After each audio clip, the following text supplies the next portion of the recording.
Hello everyone, I'm Heather.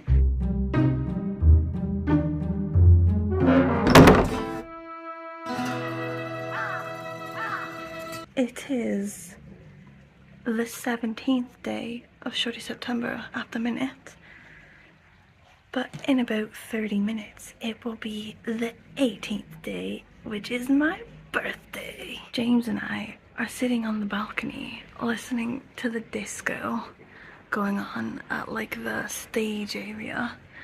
He's gone to the bar for more wine, and now I'm just looking at the moon, which is wild, and I've looked it up, and it's a super moon and a partial lunar eclipse. What the fuck? It is wild though. Here we go. Can you see it? Probably can't see it. I think my phone's really shit. Okay, I'll just put in a picture.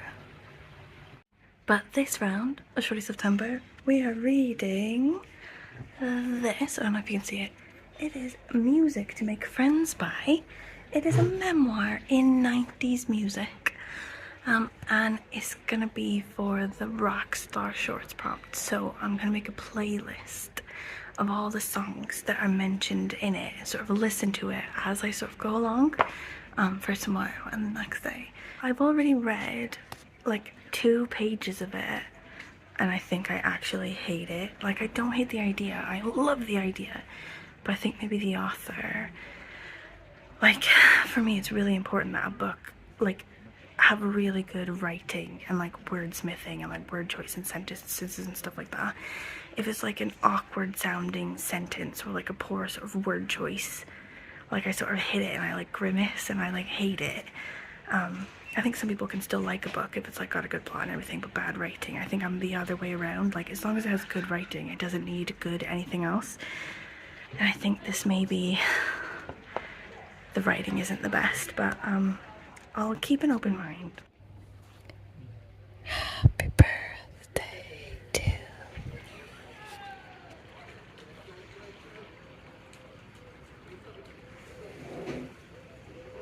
Okay, I'm trying to reserve judgment, because it's a really short book, so I can get through it really quickly.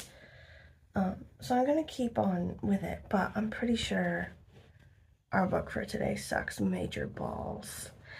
Like, the writing is absolute shit, and the music also sucks, bro. Like, I'm trying to make like a playlist of the music that's in it, and there's like a weird one. It's just like a bunch of weird shit that, like, I've been going on to Spotify and sort of listening to it as she mentions it, and I just think, no, I hate that. And not only do I hate that, like, I'm turning it off right now, and I don't want to add it to my list because then I'll have to listen to it later as well. Like, one of them is When Were You Happy by Laura Marling. Like, if you're a fan of Laura Marling, I apologize, and I feel like you should like really get on that because I love that for you, but it was making my face hurt. Also, Elastica, Stutter by Elastica, which I also hated, and I don't need this on my birthday, bro. So I think I'm gonna stick with it, but I may read it tomorrow on the plane and then read the backup book today. I don't know. We'll see how I feel.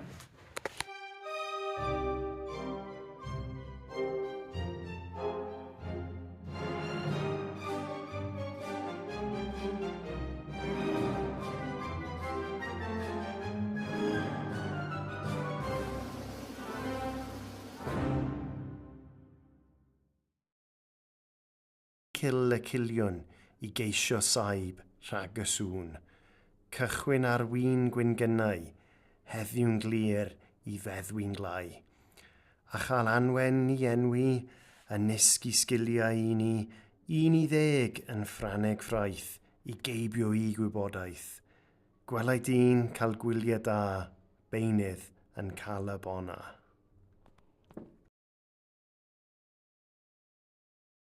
Okay, so the writing in her book is not getting any better.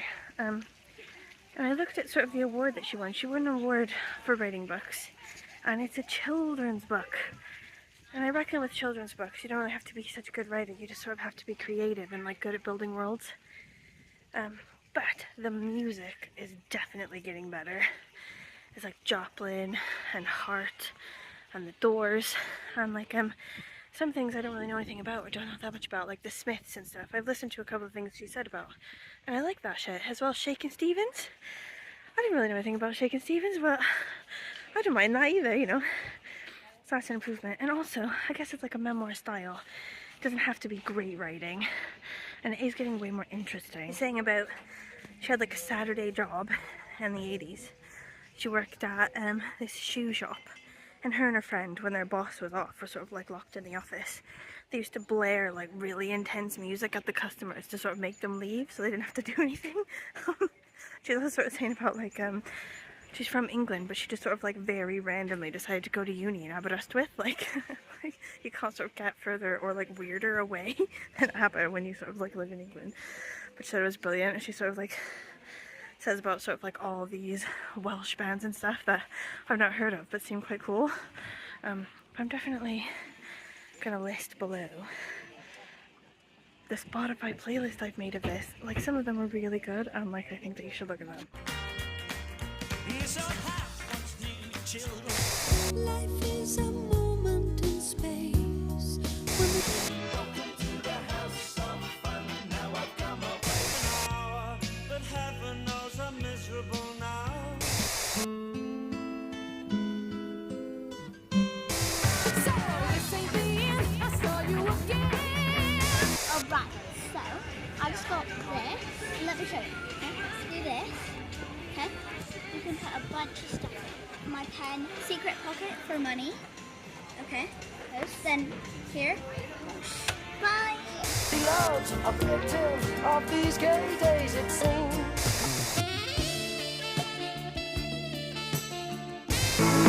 If you can, you feeling good old fashioned. Stop and deliver.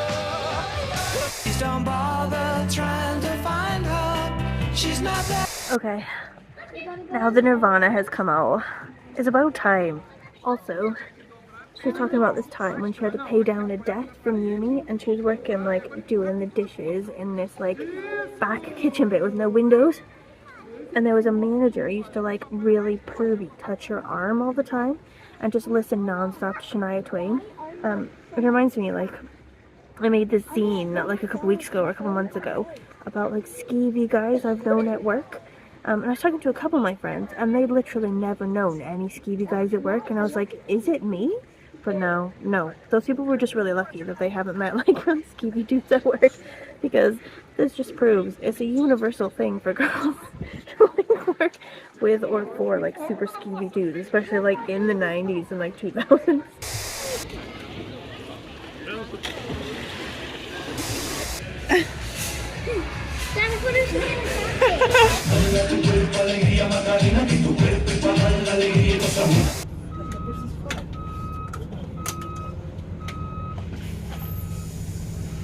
Something in the way. Poor thing. Let's wait in the water.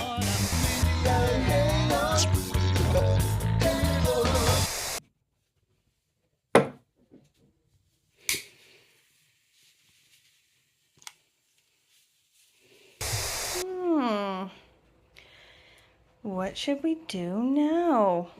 I wonder, I'm kind of hungry. Do you want to go get coffee? Happy to see Stevie Steve. Because it's fake to Steve.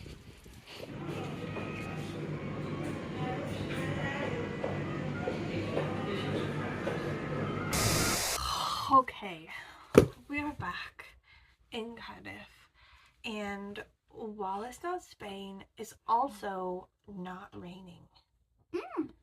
When the weather, I would say, is not terrible, and so it was okay coming back. Sometimes you get off the plane from Spain in Cardiff and it's just pissing down, and like the wind is blowing the rain sideways at your face. Yeah. And you just have a lot of regrets about leaving Spain and think that you should just go try to live there. But today was different. It was okay. I have finished Music to Make Friends by, and I would say the musical journey I have gone through with this book has been fully enjoyable, because the author is from a different country than me and from a generation one older than me. A lot of the stuff that she mentions I'd never heard of before, and they're banging. And the list that I've made, that playlist, is well cool. I fully enjoyed making it. I'm gonna fully enjoy listening to it as well. Like, I'm gonna link it below. I think that you should give it a go. But the book itself, like, while there were interesting bits, like when she was a teacher, she and like a student teacher friend of hers, they just like decided they were going to be DJs. Like, they had loads of records, and they bought like this expensive sort of turntable thing, and they just sort of woke up one day and they were like, I think we should be DJs today. And they just learned how to use all the equipment, everything on their own, and then just started booking themselves into like clubs and bars and stuff to be DJs, which is brilliant. Like, I love that. I love just sort of waking up one day and being like, everything I'm doing at the minute is a bit shit, and my interests lie elsewhere, and I'm gonna make that happen for myself, and I love that. But I do have a huge problem with like books where the writing isn't good, and I didn't feel like it was very good. It was a bit sort of, I don't know, just awkward, you know, like, and like stubby, like, and sort of like, oh, you hit like a bad turn of phrase and go, oh, this book is not good, you know. But I think for a lot of people that's not really the problem, you know, like where they'll sort of like other things are more important in a book, or like a book experience, than that. And if that's you, I highly recommend. But if you do have this sort of hang up problem, I would sort of say maybe give it a second thought before you give it a go. I'm gonna give it 3 stars, I think. 5 stars for the musical experience, and maybe 2 stars for the book itself, bringing us to a light 3 stars. But I was stuck on the plane for 2 hours, so I finished this one. I'd already read half of it anyway, so it took me no time at all to sort of finish it. I knew that was going to happen, so I had another one ready, and I finished this bitch as well. And I still sort of keeping it as sort of a second for Rockstar shorts.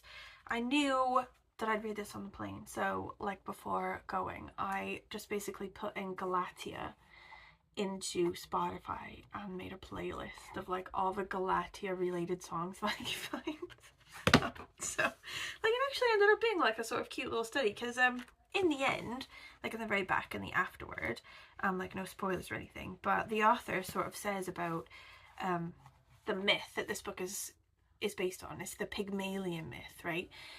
She was sort of saying about how, so the myth is that there's this guy, he makes a statue of a perfect woman, right, and then she like comes to life, and a lot of that myth in like art throughout time sort of comes up again and again and again, and it sort of focuses a lot on like the beauty of the woman, you know, or like the love of like the dude on the woman, but it doesn't really sort of focus that much on sort of this grim other thought, which is, why did this guy need to make the perfect woman before he could be with a woman, you know? Like it's sort of like really gross sort of misogyny in the background of this tale, and like art in general doesn't really tend to focus on that. Do you know what I mean?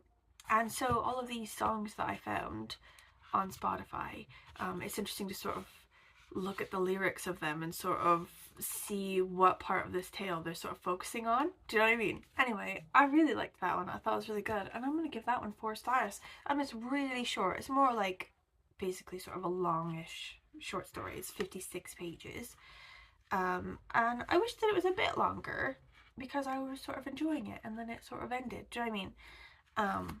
But other than that, yeah, I really liked that. It was really good. I really liked the ending. But no spoilers, I swear. Okay, tomorrow's book is summer cookout shorts. So we're gonna be cooking up a meal, or sort of like going through our covers trying to find a meal based on the book for tomorrow, which is A Field Guide to the Apocalypse. I found this book while camping on the coast back home, and I think that there's like a section in it, so I think it's like, you know, got real stuff about like, you know, your go bag and things to do in the apocalypse, but I think mainly it's just supposed to be funny, and I've read a couple things here, and it does seem sort of funny, you know.